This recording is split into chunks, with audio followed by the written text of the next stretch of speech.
We need to know how these audiences actually tick. We need to understand what music they listen to, what food they eat, what news they follow, what concerns them. And so it's substantial for us to understand how these global connections manifest in their lives.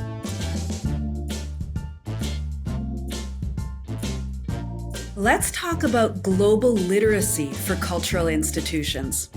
With me today is Sascha Priewe, who is the Director of Collections and Public Programs at the Aga Khan Museum in Toronto, which is dedicated to cross-cultural pluralistic dialogue through the arts to advance more inclusive and peaceful societies. I think there is nobody better to be with us today for this high five about global literacy. Thank you so much for being here, Sascha. Thank you so much, Heather. Heather, it's such a pleasure to be with you on High Five today and to talk about one of my favorite topics, 5 reasons why cultural institutions should be more globally literate. Okay. Now, we do live in a local global world. I come to this from the perspective of museums, and we are inherently local because we're physically locked into a corner of the world by having a building. And I think this is shared by many cultural institutions. So we thereby often heavily focused on the local. However, what happens globally doesn't pass us by at all. And so I've been looking at work by scholars Eve Darian-Smith and Philip McCarthy, who wrote this terrific book called The Global Turn, who speak of the local-global continuum. And in this, they talk about the way in which global issues have manifestations at the local and many other levels simultaneously.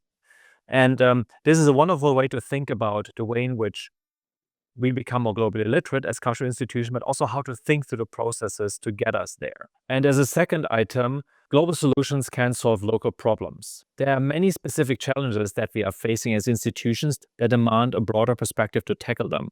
We need to benchmark what we do with what's happening elsewhere in the world and bring this to the Canadian museum context, but also sharing what Canadian museology has to offer globally. And then thirdly, global literacy helps us to understand our audiences much better. Our audience are not isolated at all from world events, especially in a place like Toronto, where many of us have a clear in-between status. Many of us are newcomers or otherwise are connected to a there, and as well as to a here. We need to know how these audiences actually tick. We need to understand what music they listen to, what food they eat, what news they follow, what concerns them. This is especially relevant in places that have large diaspora and migrant audiences. And so it's substantial for us to understand how these global connections manifest in their lives. And then figure out, is there a role for us to play in this? And how does this open up new possibilities to foster new forms of creativity? And 4, global literacy may open doors to new partnerships. Having a global outlook and a global mindset encourages us to find partners beyond the borders. We may want to, and for some of us, it will come as completely as a sort of as a reflex already, to want to engage in joint exhibitions, co-productions, and research with partners from different parts of the world. Because it will not just enrich our own program and work, but also their program and work, because it's a global, mutually constitutive benefit. And this is very much the frame of mind that we embody by way of DNA at the Aga Khan Museum, which is involved in a huge network of global relationships to advance our work, but also advance the work of our partners. And finally, global literacy will help us to navigate global challenges. If we understand the issues better, are literate in the issues, we need to have some sort of fluency in what the issues are, how to think about them, how to articulate them. And we may not have all the answers, but at least we can have a lot of the questions. Climate change, for example, is a key global issue that we will want to have a role in.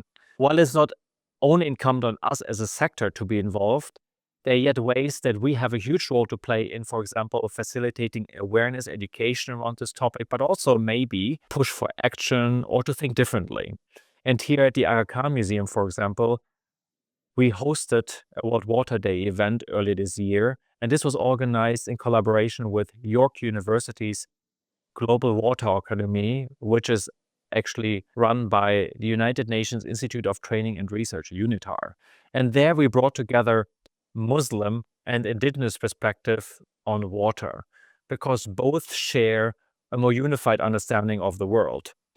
In Western thinking, we very often make a hard divide between culture and nature, which has led to this very extractive relationship between us as humans and nature out there.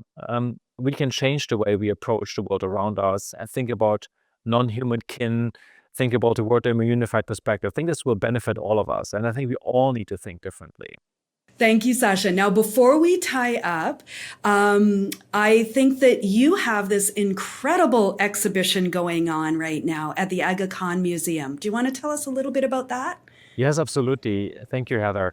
Now, the museum is celebrating its 10th anniversary in 2024. And as a gift to everyone, we organized an exhibition called Light Visionary Perspectives, which is up right now, running until April. And light is the key metaphor we bring to bear on discussions about shared humanity, pluralism, what brings us together. Because light is the founding principle of the way in which the whole architecture of the building was designed. The word that I keep hearing from people that have been to the show is that it's really an awe-inducing experience. So prepare for an emotional ride. Yeah, I can speak to that.